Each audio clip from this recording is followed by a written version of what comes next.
হিলি স্থলবন্দর দিয়ে দ্বিতীয় মেয়াদে চাল আমদানির মেয়াদ শেষ হচ্ছে 30 অক্টোবর। বর্তমানে খালাসের অপেক্ষায় বন্দরে অবস্থান করছে চাল বোঝাই 220টি ভারতীয় ট্রাক। বিস্তারিত জানাতে হিলি স্থলবন্দর থেকে সরাসরি যুক্ত হচ্ছেন সহকর্মী শফিকুল ইসলাম শফিক।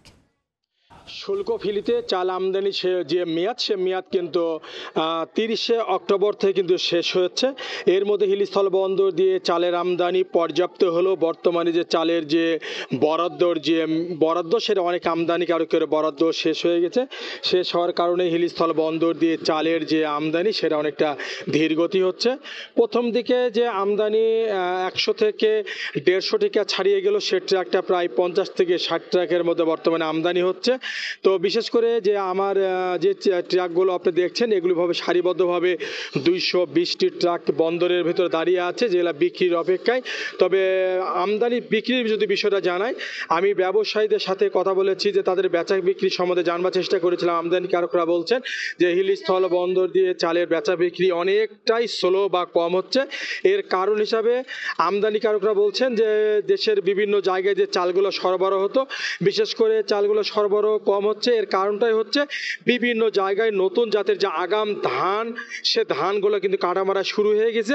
তারপরে সবথেকে বড় বিষয় হচ্ছে আমদানিকৃত চালগুলো কিন্তু বন্দর থেকে বিক্রি করার কারণে কিন্তু ব্যবসায়ীরা কোথায় নেওয়ার কোনো সুযোগ থাকছে না, যে কারণে চালগুলো এখানে বিক্রি করছে। আর একটা বিষয় আপনার জানিয়ে রাখি যে পর্যাপ্ত আমদানির যে একটা প্রভাব, স্থানীয় বাজারে সে চালের দাম কিন্তু কেজিকে 1 থেকে 2 টাকা পর্যন্ত কিন্তু দাম কিন্তু আমরা কমেছে। এটাই আমরা আড়তদার ব্যবসায়ীরা কিন্তু জানিয়েছেন। আমি সকালে 2জন পাইকারির সঙ্গে কথা বলেছিলাম।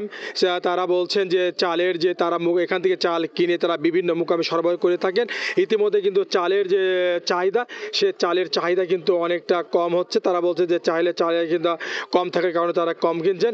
আর বিশেষ করে আরেকটা জিনিস, এখানে যে সিদ্ধ জাতের চাল এবং সম্পা কাটারি এবং গুটি স্বর্ণা জাতের চাল কিন্তু এখানে বেশি আমদানি হচ্ছে। দামটা যদি বলি, প্রতি কেজি চাল কিন্তু এখানে 64 টাকা পর্যন্ত বিক্রি হচ্ছে, যেটা কয়দিন আগেও কিন্তু 2 টাকা দাম বেশি ছিল।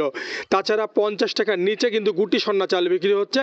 তবে সব থেকে এখানে যারা এখানে সরকার 2 ধরনের চাল এখানে ব্যবসায়ীদের কাছে কিন্তু বরাদ্দ পায়, সেটা হচ্ছে যে সিদ্ধ কাটারি এবং আতপ চাল। যারা আতপ চালের এলসি করার পরে কিন্তু এখানে টোটালটাই কিন্তু আতপ চালের বেচা বিক্রি অনেকটা কম হচ্ছে। তারা আতপ চাল যারা আমদানি করেছেন তারা বিক্রি করতে পারছেন না, ক্রেতা অনেকটা শূন্য। তাছাড়া কিন্তু এখানে সিদ্ধ চালের যেটা বিক্রি, সেটা সিদ্ধ চাল কিন্তু বেশি এখানে চাহিদা রয়েছে। ব্যবসায়ীরা কিন্তু সিদ্ধ চাল তারা আমদানি করছেন।